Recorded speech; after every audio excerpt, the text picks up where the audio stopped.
Assalamualaikum warahmatullahi wabarakatuh. Halo siswa hebat, selamat datang kembali pada mata pelajaran informatika. Hari ini, kita akan belajar materi seputar berpikir komputasional pada topik algoritma dalam berpikir komputasional untuk kelas 10. Sudah siapkah kalian untuk belajar? Mari kita simak video selengkapnya. Ingatkah kamu dengan topik materi kita hari ini? Yaps, betul sekali. Sebelumnya, di kelas 7, 8, dan 9, kalian telah berkenalan dengan apa yang dimaksud dengan algoritma. Nah, di kelas 10 ini kita akan sekali lagi membahas tentang algoritma, namun dengan bahasan yang berbeda.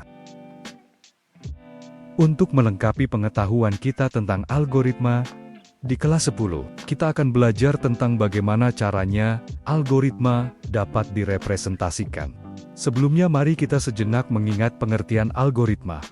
Algoritma adalah serangkaian langkah atau instruksi yang digunakan untuk menyelesaikan suatu masalah atau mencapai tujuan tertentu. Contohnya, seperti resep masakan. Selanjutnya, mengapa penting belajar algoritma? Mempelajari algoritma memiliki banyak sekali manfaat. Selain menjadi hal yang fundamental dalam dunia programming, dengan mempelajarinya dapat membuat kita untuk berpikir logis dan juga sistematis. Selain itu, hal ini juga membuat diri kita menjadi lebih teliti dan juga terbiasa ketika menghadapi masalah di kelas. Dalam mempelajari algoritma, kita juga mengenal istilah looping.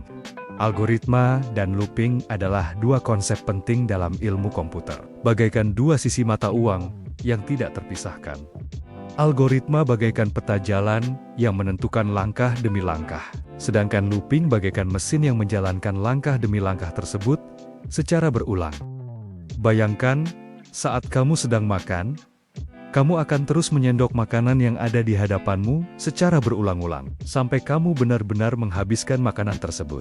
Contoh algoritma yang lain juga ada pada aktivitas memasak, di mana dalam membuat suatu masakan, kita akan cenderung mengikuti langkah demi langkah yang telah tertulis pada resep. Suatu algoritma dapat diekspresikan dengan berbagai cara. Berikut adalah penyajian algoritma yang umum digunakan di dunia komputer. Di antaranya adalah deskriptif, kemudian flowchart, dan pseudocode. Deskriptif merupakan cara paling sederhana untuk mengekspresikan suatu algoritma.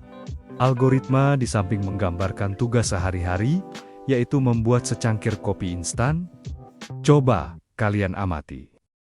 Penulisan algoritma deskriptif, notasinya harus dituliskan dengan cara menulis instruksi-instruksi yang harus dilaksanakan dalam bentuk untayan kalimat deskriptif. Penulisan algoritma tersebut harus ditulis dengan bahasa yang jelas. Selanjutnya adalah flowchart. Flowchart dapat digunakan untuk menampilkan suatu algoritma dalam bentuk diagram.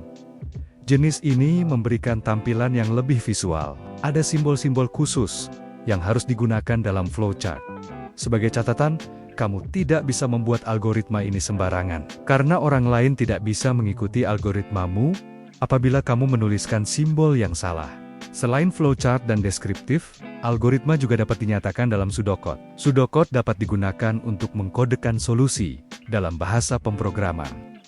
Sebenarnya hal ini memungkinkan programmer untuk berkonsentrasi pada logika dan efisiensi algoritma tanpa harus memikirkan aturan bahasa pemrograman tertentu. Dengan menuliskan kode semu tersebut, seseorang dapat menuliskan algoritma untuk dapat dibaca oleh manusia, tetapi tidak ditunjukkan untuk mesin ataupun robot. Gambar di samping sebelah kiri merupakan contoh penulisan algoritma dalam bentuk pseudocode. Sekarang kamu telah mengerti bagaimana algoritma dapat disajikan dalam bentuk yang berbeda-beda. Untuk membentuk suatu algoritma yang baik, kita perlu mengetahui tentang bentuk-bentuk penulisan algoritma. Pasalnya, setiap bentuk penulisan memiliki peran penting dalam proses coding. Tiba saatnya untuk kita berlatih. Pilih salah satu masalah berikut.